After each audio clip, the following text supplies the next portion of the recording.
What's up guys, welcome back. In today's video I'm going to install the upper oil pan, the lower oil pan, the oil pickup or strainer, I think it's one and the same, the rear main seal. What else? I'm going to install the head studs. I have a bunch of new parts that I'm going to put on. I'm going to show you the part number as I promised before. Some of the issues I'm facing is, and I'm going to turn the camera around so I can talk about it. So issue number one is whenever I got this engine stand, there was like a little lip right here extended from this piece. Like it was like that long, like maybe 1.5 inches. And I couldn't find bolts long enough that would go through here and make it all the way to hold the engine. So I ended up having to cut these off, each four of them, way shorter, and use about 4 brand new transmission bolts. And that's what I'm actually using to hold the engine to the engine stand. However, what that did, it reduced the space between here. So it's kind of hard for me to like get in here and install the rear main seal and the holster that it's in. So I'm gonna have to remove the engine from the engine stand with the crane, do this bit, and then put it back on here and then do the rest of it. I haven't even removed the old silicone because I couldn't really get in there.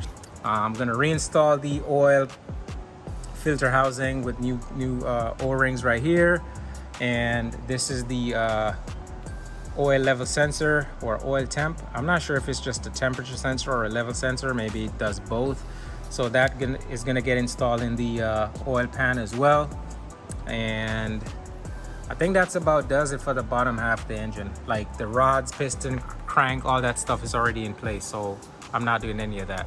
So these guys messed up the crane over the last few days. I don't know what's going on. Well, I know what's going on. The wire rope is not attached to the drum up there. So when you try to go up, it's just clicking around, but it's not holding anything. So unfortunately for me, I won't be able to use it to support the engine. I removed one of the arms, so the engine is being held by three points. The good thing is it's short of everything else that would make it super heavy. Just take my time and remove the old silicone and then finesse my way and put the new one on. I have no choice because I'm not trying to pick that up by myself.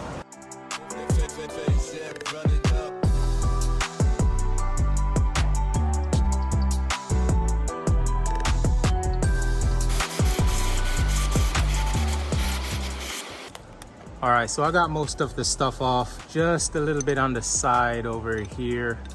But once I have this removed, the engine removed from the stand, whenever I'm doing the transmission and stuff, I'll just clean that off. But as far as the surface around here, where the new one is gonna sit, it's pretty clean. So I'm gonna go ahead and install the seal into the little holder now and try to get it on there.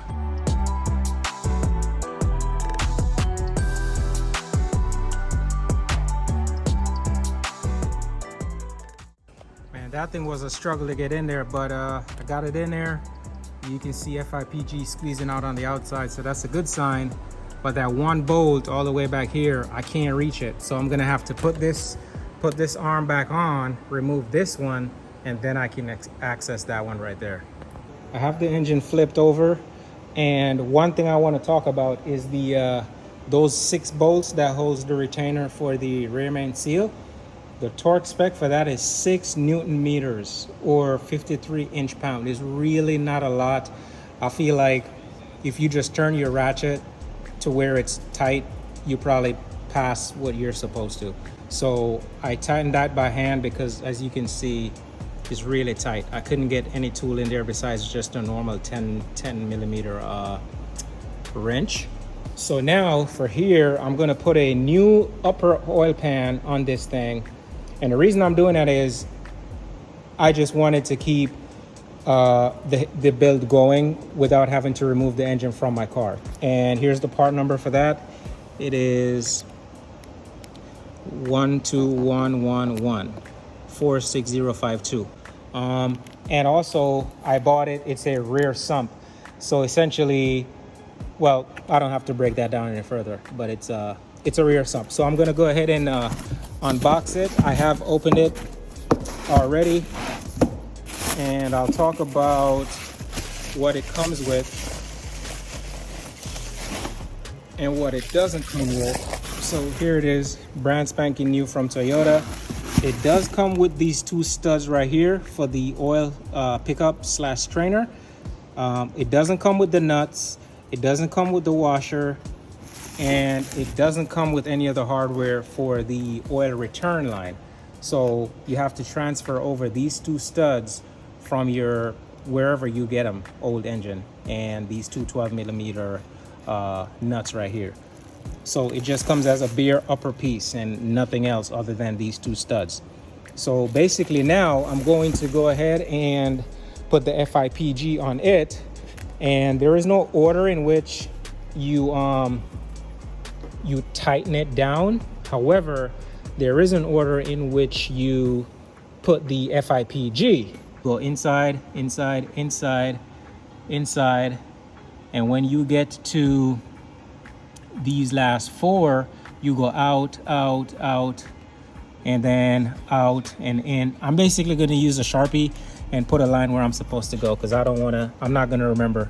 And also you need a O-ring to go right here on the block, which I have. The O-ring for here, it's here's a part number, 96721-24031. So this one goes here, so you just kind of pop it into place and it stays put.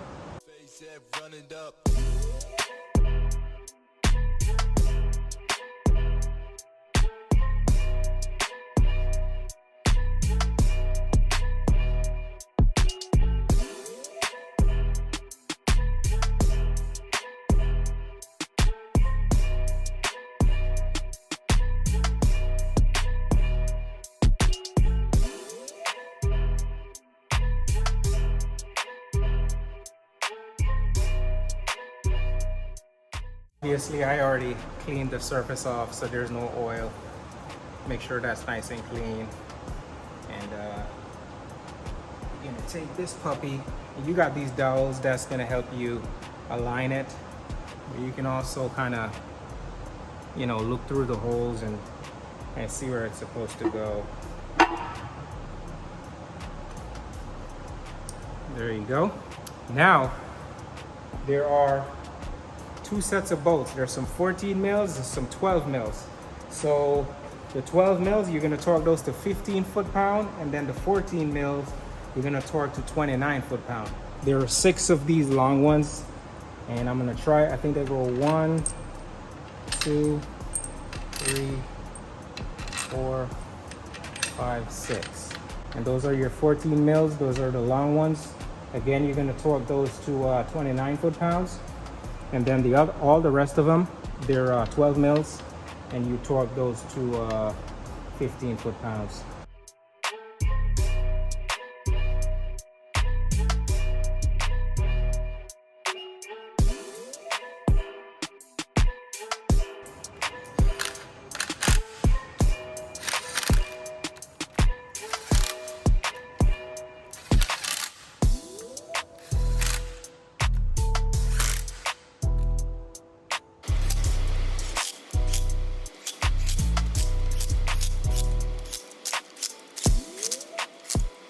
That's set to 15 for the 12 mil. And then for the 14 mil, that needs to be set to 29.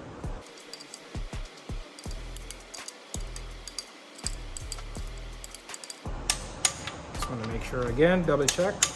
There you go, loud click.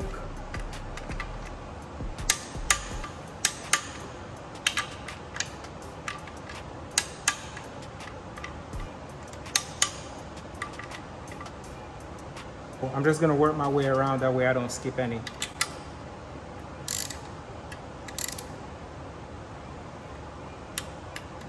And that one's so tiny, it almost doesn't even click.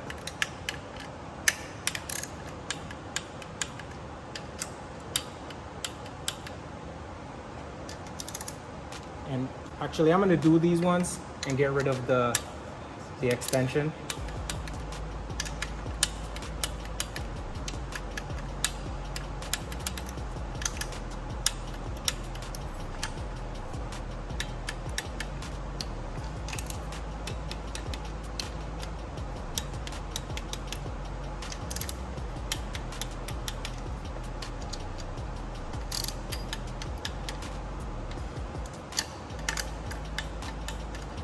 All right, guys, so next I'm gonna install the oil pan, the baffle plate, and the pickup tube. So I'm using three new pieces of those. So the brand new oil pan is 12102-46031. That's a brand new oil pan straight from Toyota.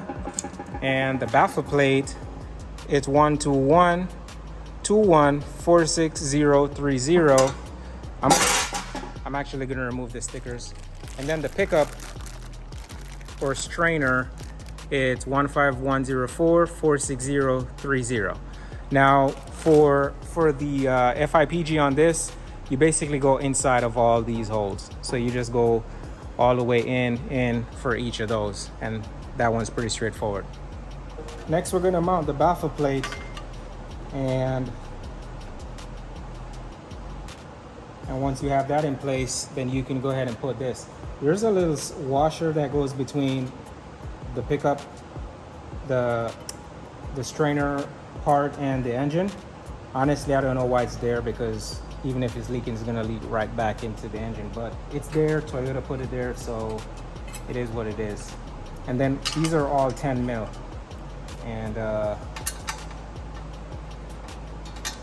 I don't remember seeing in the service manual what these supposed to be torqued to, but they're 10 mil, just like the bolts for the oil pan, and those are torqued at 48 inch-pound. So just to show you how little that is. I mean, it's not a lot. So I'm just gonna tighten those by hand with the ratchet, with the wrench.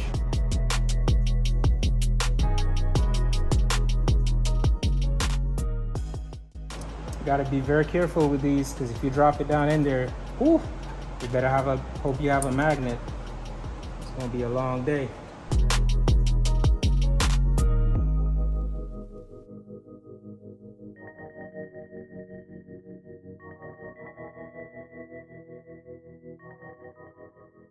Basically gonna take this bad boy and flip it over on top of here.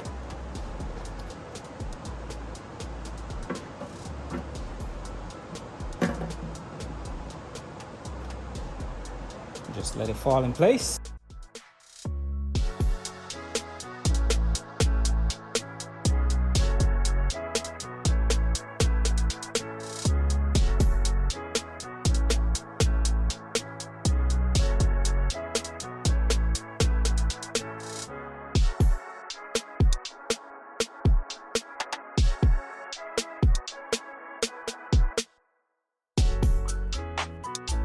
So now I'm gonna put this back in, and I'm reusing the old one. I didn't buy a new one of these. So right here for this one, let's find it. It's 5.5 Newton meters, or 48 inch-pound. None of these torque wrenches go down that low, so I'm just going to use my hand feel for that one. And this actually uses a oil seal. It's a rubber oil seal, like pretty much consistent with the way the engine is, and you obviously want to put it so it go in with the sensor sitting down in the pan.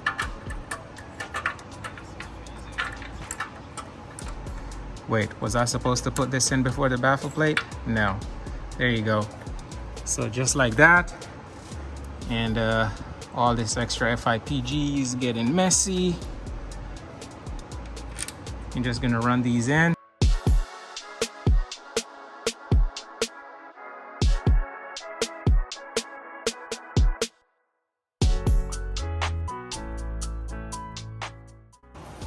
All right, so now we're gonna install the oil cooler / filter housing. There is a seal that goes in here, like that. Make sure it's in there nice and good. And then you get that union bolt. This bad boy right here, it's gonna run right through here.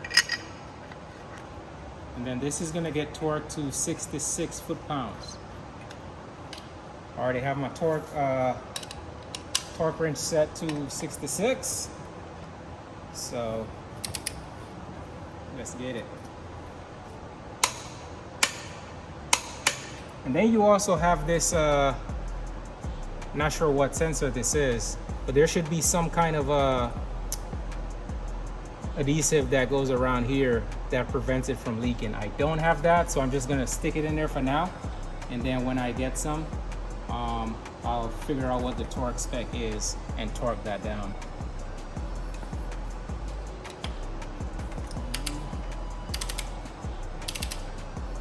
So if I can get it to 41. So I'm gonna install this right here. It's basically the water feed from this side to that side, or return. Whatever, I'm gonna install this water line. There's a gasket that goes right here that goes between this end and on the back of the water pump.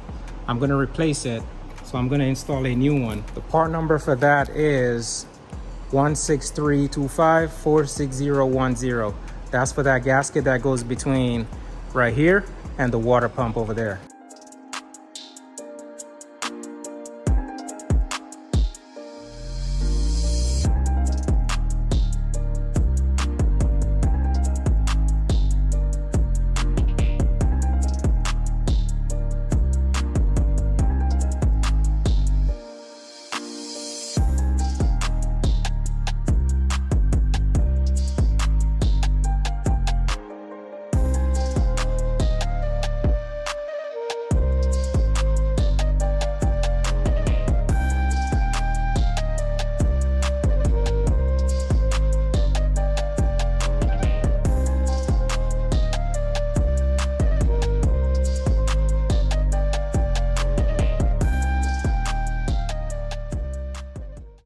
So the last thing we're going to do today is actually go ahead and install the head studs.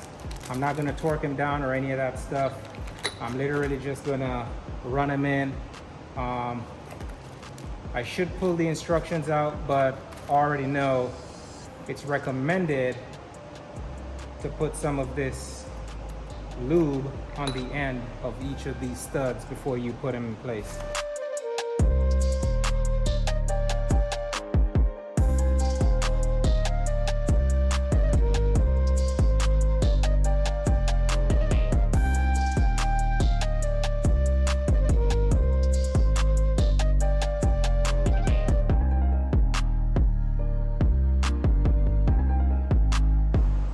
So that is all we're doing today. I'm about to put a plastic bag over it, wheel it back over there in a corner, clean up, and I'll probably come back tomorrow, slap the head gasket on, put the head on, and start working my way around from there. So stay tuned for the next episode. I'm out.